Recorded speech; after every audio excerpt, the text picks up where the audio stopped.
There's this time in between the temple clearing, fig tree cursing, and the well-known Last Supper, trial, and crucifixion events where King Jesus teaches.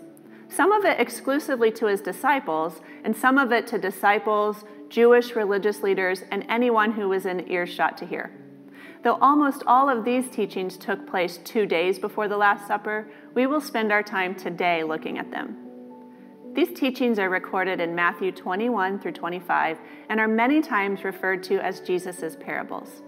Jesus often taught in parables throughout his earthly ministry, which means that he used stories and examples from their everyday lives to help listeners understand spiritual truths. The reason behind the king's stories back then is the same reason behind why we should listen and learn from them today. He was pointing out the religious leaders' hypocrisy and pulling out the welcome mat for the hurting and oppressed to enter his kingdom.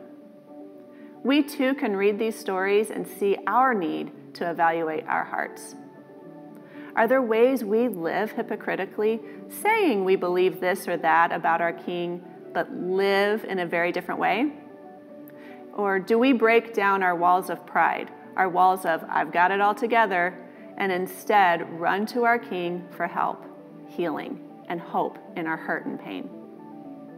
What I find so interesting in these stories is that as King Jesus tells them, there is still genuine care and compassion for those he knows will reject him, arrest him, and put him on the cross in just a couple of days.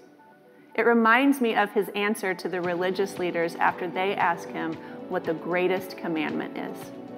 He responds, "Love God with all your heart, soul, mind, and strength, and love your neighbor as yourself." At this point, the religious leaders still didn't realize their neighbor meant anyone and everyone they're in contact with, but Jesus did. And this means the very same people he was speaking to, he was willing to give up his life for. His body broken and blood spilled would be a perfect example of love your neighbor as yourself.